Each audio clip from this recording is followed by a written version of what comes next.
It's always important from my perspective to just take the other side and intellectually debate with oneself why the other side could be right.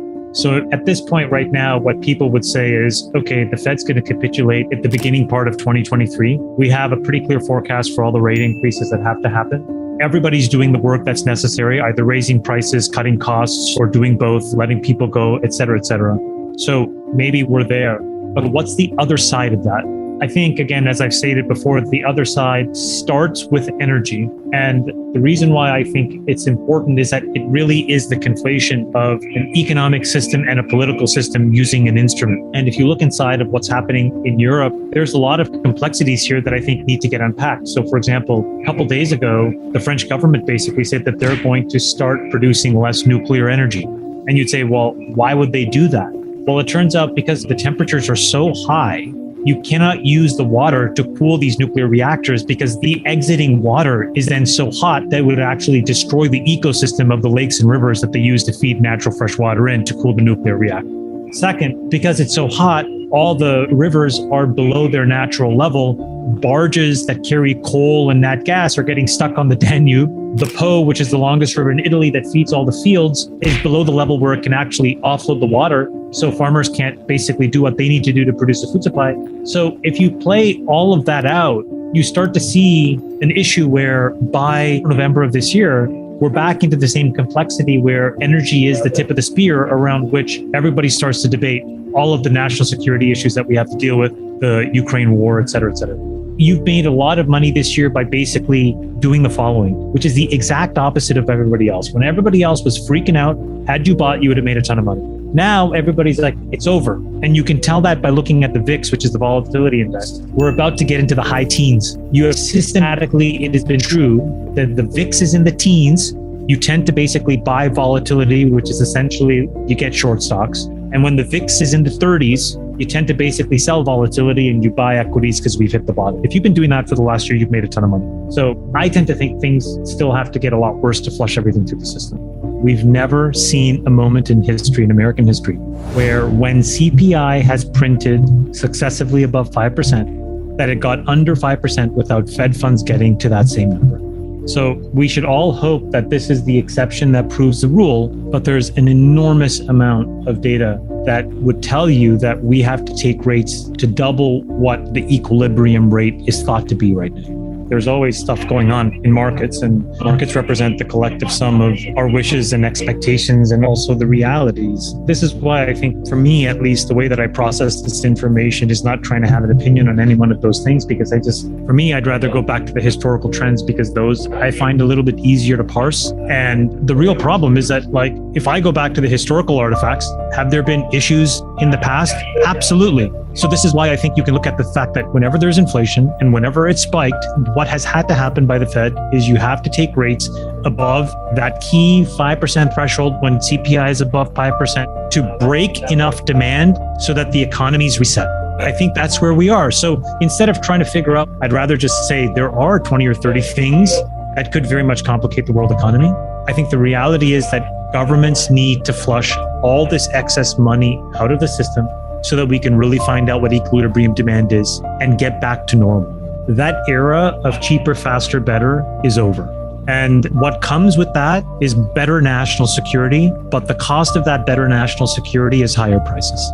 And there's nothing that we can do to avoid that. I'm not sure I agree with the less growth. I actually think that there's enough excess slack to be absorbed by all of this free money that I think you can still have sustained growth, but it will come with higher interest rates and higher inflation and higher input costs.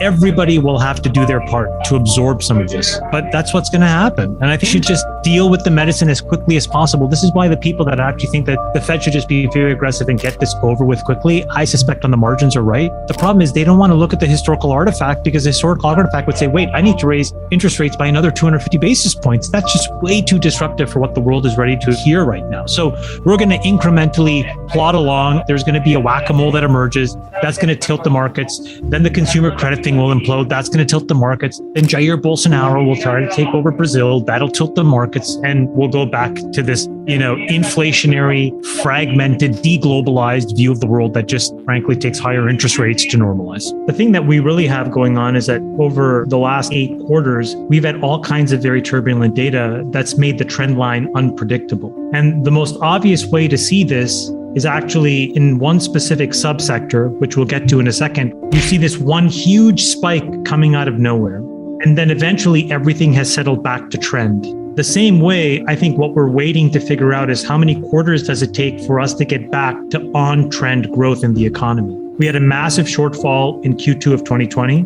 We had a massive surplus in Q3 of 2020. We've had a country that's been getting back to finding equilibrium over the last 5 quarters. So we don't really know what the steady state growth should be. This is why I specifically had such an issue with the tone the White House took, which was trying to explain away that this isn't a recession by trying to create doubt in the definition. Instead, I think it would have been much better off just repeating what I just said and explaining basic statistics and actually showing that the country is headed in the right direction, largely speaking from a really crazy one-time externality that nobody could have predicted, that it's going to take some number of quarters. And so really what you should look at is employment and wages and try to be a little bit more circumspect and overreacting to any one quarter of data. By the way, the Fed exactly just said the same thing when they raised 75 basis points. They said, we are not going to give guidance anymore because things are too turbulent. We're going to remain vigilant on inflation, but mostly we're going to be very near-term data dependent. So I would boil all of this in saying, let's not overreact to a quarter's print here or there, and specifically the label. I think the White House made a mistake in trying to basically think, we all didn't understand what a technical recession was.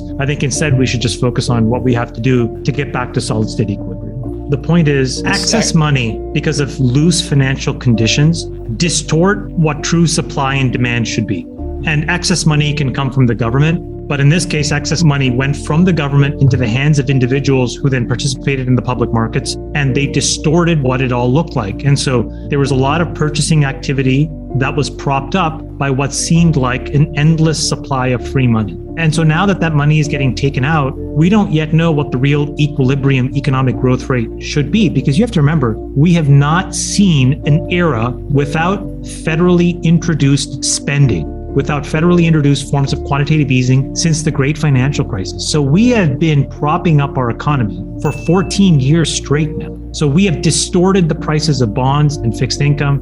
We've distorted the prices of equities. We've created an asset bubble in crypto out of nowhere. And now we have to do the hard work of figuring out what the real supply demand is in the economy. And we don't know. Shell and Exxon and these guys are printing enormous record profits. Putin cut Nord Stream by another 50%. It was already running at 40% capacity. He cut it down to 20%. It's only getting worse, making the problem even worse. So because Howell was catering to whatever pressure he's been getting, and he must be getting some severe pressure from the White House,